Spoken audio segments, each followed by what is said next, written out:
চতুর্থ অধ্যায় জিকির ও মোনাজাত। প্রথম পাঠ। আল্লাহর জিকিরের ফজিলত। জিকির আল্লাহ তাআলার অন্যতম ইবাদত।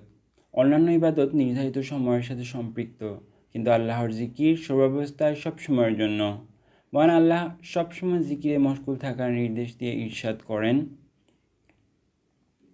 ও হে যারা ঈমান এনেছ, তোমরা আল্লাহকে অধিক স্মরণ করো এবং সকাল সন্ধ্যায় তার পবিত্রতা ও মহিমা ঘোষণা করো। সূরা আল আহজাব 41-42। জিকির তিন প্রকার, যথা আয-যিকরু বিল কলব বা অন্তর দ্বারা জিকির, আয-যিকরু বিল লিসান বা মুখ দ্বারা জিকির, আয-যিকরু বিল আমাল বা আমল দ্বারা জিকির। অন্তরের জিকির হলো সর্বদা আল্লাহর কথা স্মরণ করা, আল্লাহ আমাকে দেখছেন এ ভাব বজায় রাখা। আর মুখের জিকির হলো আল্লাহর নাম বা তার গুণাবলী মুখে উচ্চারণ করা। প্রিয় নবী সাল্লাল্লাহু আলাইহি সাল্লাম সবসময় জিকিরকারী ব্যক্তিকে জীবিত আর যে জিকির করে না তার কল্পকে মৃত বলেছেন। রাসূল সাল্লাল্লাহু আলাইহি সাল্লাম বলেন, যে ব্যক্তি আল্লাহর জিকির করে এবং যে আল্লাহর জিকির করে না তাদের দৃষ্টান্ত হলো জীবিত ও মৃতের ন্যায়। সহিহ বুখারী, মুসলিম ও মিশকাত। মুখ দিয়ে জিকিরের গুরুত্ব অনেক। প্রিয় নবী সাল্লাল্লাহু আলাইহি সাল্লাম বলেন, তোমাদের জিহ্বা যেন সবসময় আল্লাহর জিকিরে সিক্ত থাকে। জামে তিরমিজি ও মিশকাত। জিকির দ্বারা অন্তরে প্রশান্তি আসে। আল্লাহ তাআলা ঘোষণা দেন, জেনে রাখো আল্লাহর জিকিরেই অন্তরসমূহ প্রশান্তি লাভ করে। সূরা রাদ 28। আল্লাহ তাআলা হাদিসে কুদসিতে বলেন, আমি তার সাথী হয়ে যাই যখন বান্দা আমার জিকির করে। সহিহ বুখারী ও মুসলিম। জিকিরের দ্বারা অন্তরের কালিমা দূর হয়। এ প্রসঙ্গে প্রিয় নবী সাল্লাল্লাহু আলাইহি সাল্লাম ইরশাদ করেন, প্রত্যেক বস্তুর পরিষ্কার করার উপকরণ আছে, আর অন্তরের ময়লা পরিষ্কার করার উপকরণ হলো আল্লাহর জিকির। তাই দুনিয়া ও আখিরাতের কল্যাণের জন্য, আল্লাহ তাআলার নৈকট্য লাভের জন্য সবসময় জিকিরের অবস্থায় থাকা জরুরি। বর্তমান বিজ্ঞান প্রমাণ করেছে যে যারা নিয়মিত জিকির করে তাদের হার্টের রোগ কম হয়, পূর্বে হয়ে থাকলেও তা নিরাময় হয়ে যায়। যারা সবসময় আল্লাহর নামের জিকির করেন, আল্লাহ তাআলা তাদের আধ্যাত্মিক উন্নতি সাধন করেন। সুতরাং আমাদের উচিত দিনে রাতে কিছু সময় হলেও আল্লাহর জিকির করা।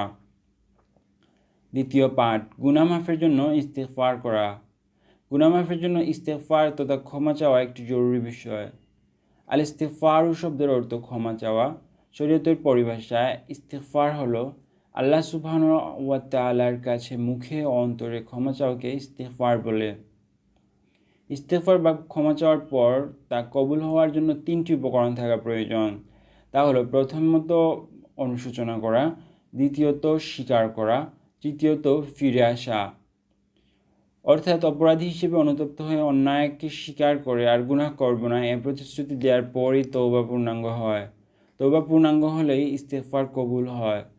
গুনাহ করার পর যারা ক্ষমা চায় না, তওবা করে না, তারা জালেম।